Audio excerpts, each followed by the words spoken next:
Everyone, আসসালামু আলাইকুম। I hope সবাই অনেক অনেক ভালো আছেন। আমি কোনো ইন্ট্রো না নিয়ে ব্লগ স্টার্ট করছি, কারণ 2 মাস যাবত আমি ব্লগ আপলোড করতে পারতেছি না। তো আজকে আমরা 3 ফ্রেন্ড প্ল্যান করে লা ডিডা একটা রেস্টুরেন্ট আছে তুলারাম কলেজ রোড দিয়ে ঢুকলেই একটু সামনে পাবেন। তো আপনাদের কি সামনের ইন্ট্রোটা ভিডিওর মাঝখানে দিয়ে দেবো, কোনো প্রবলেম নেই।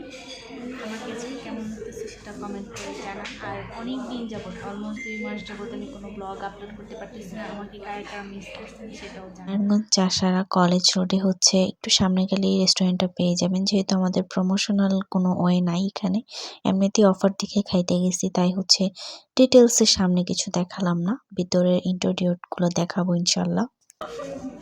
আর এরা আলমগীরের বউ সাবানা।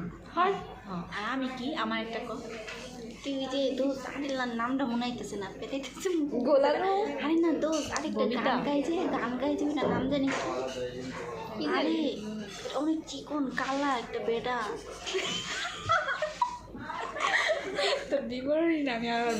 এখানে যেয়ে আমি মেনু কার্ড দেখতেছিলাম, অফারে যে কম্বো দেখে আমরা খাবারটা খেতে গেছি সেটাই দেখছিলাম। আর রেস্টুরেন্টটা ছোট হলেও ভিতরে ডেকোরেশন বেশ সুন্দর, আপনারা চাইলে ছবি টবি তুলতেও পারেন। আসার পরে একটা ওয়েলকাম ড্রিঙ্কস দিচ্ছে, এটার নাম কি? ওয়েলকাম ড্রিঙ্কস বলে এই রেস্টুরেন্টের নাম লাদিডা।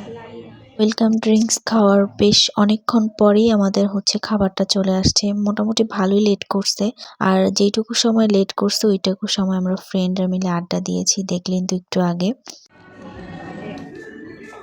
ফুল প্যাকেজ পরে দিবে আপনাদের, দেখো ফুল প্যাকেজ কম্বোই হচ্ছে টাকা মাত্র।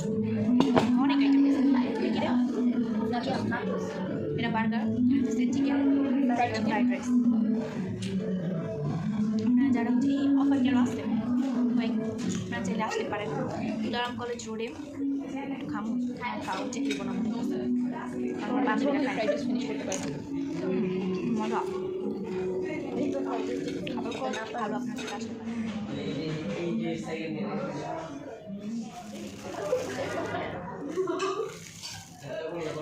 খাবার আসা মাত্রই ডানে বামে না তাকিয়ে ফ্রেন্ডদের আগেই বলতে পারেন খাওয়া স্টার্ট করে দিয়েছিলাম। আমি আসলে ইদানিং কেমন যেন একটা হয়ে গেছি, খুব লেজি। সকালবেলা ঘুমের কারণে উঠতে পারি না, আর উঠতে না পারলে ওরা আমার রাইখাই চলে যায়, যার কারণে আর যাওয়া হয় না। বেশ অনেক দিন প্ল্যান করতেছিলাম যে লাডিডা রেস্টুরেন্টে অফার দিচ্ছে, আমরা খেতে যাব, বাট আমারও ঘুম থেকে ওঠা হয় না, একসাথে 3 জনও কলেজে যাওয়া হয় না, মানে ভার্সিটিতে, আর খাওয়াও হয় না।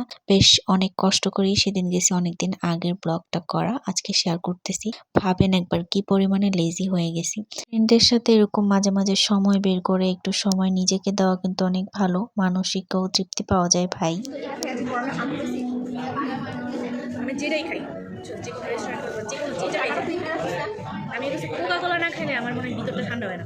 একটু মানে 200 টাকা অফার অনুযায়ী বেশ কয়েকটা আইটেমই দিয়েছিল ভালোই, মোমো, চিকেন, তারপর বার্গার, ফ্রেঞ্চ ফ্রাই, নাচুসটা তো আমি খাইই নাই, আমার কাছে একটু ভালো লাগে নাই। বার্গারটাও সেরকম ভালো টেস্ট ছিল না, মোমোটা মোটামুটি ছিল, ফ্রেঞ্চ ফ্রাইটা ভালো ছিল, আর চিকেনটাও একদমই নর্মাল ছিল, খুবই মানে বাইরের খাবারের মতো লাগতেছিল। যাই হোক, 200 টাকায় আর কি দিবে, বাট খাবারটা হয়তো আরেকটু উন্নত করা উচিত ছিল আর কি। মোটামুটি ভালো লাগছে। আর এর কোল্ড ড্রিঙ্কসটা তো মাস্ট, যে কোনো রেস্টুরেন্টে গেলে আমি কোল্ড ড্রিঙ্কসটা খাই, না হলে মনে হয় যেন খাবারটা হজম হয় না আর কি। বাট ভালো তৃপ্তি আসে আর কি এটা খেলে আমার মতে। তোমাদের কার কার এরকম হয় বইলো কমেন্ট বক্সে। নেক্সট ডে আমরা ফ্রেন্ডরা মিলে প্ল্যান করছি সুলতান ডাইনে যাব। ওইখানে গেলেও তোমাদেরকে একটা মিনি ব্লগ শেয়ার করব।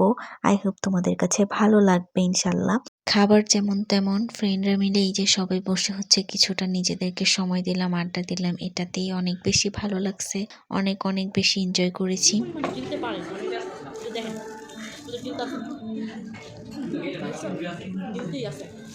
সবার চিকেন নিয়ে নিচ্ছে, আমাদের নাই, আমাদের প্লেট এখনো খালি, ওগুলো জুটো আমরা খাবো না, তাই না না। আর এই বান্ধা যে গিলতে আছে পুরো প্লেট তো খালি, আমরা সবাই মানে চিকেন খাইছে, আমার বার্গারটাও খাইতেছে, এরপর আবার তো মোমো আছে খাই। বান্ধবী আসতে সময় খাওয়া দাওয়া শেষ করে আমরা বাসার দিকে রওনা দিলাম। আজকে মিনি ব্লগটা কেমন লাগলো জানিও।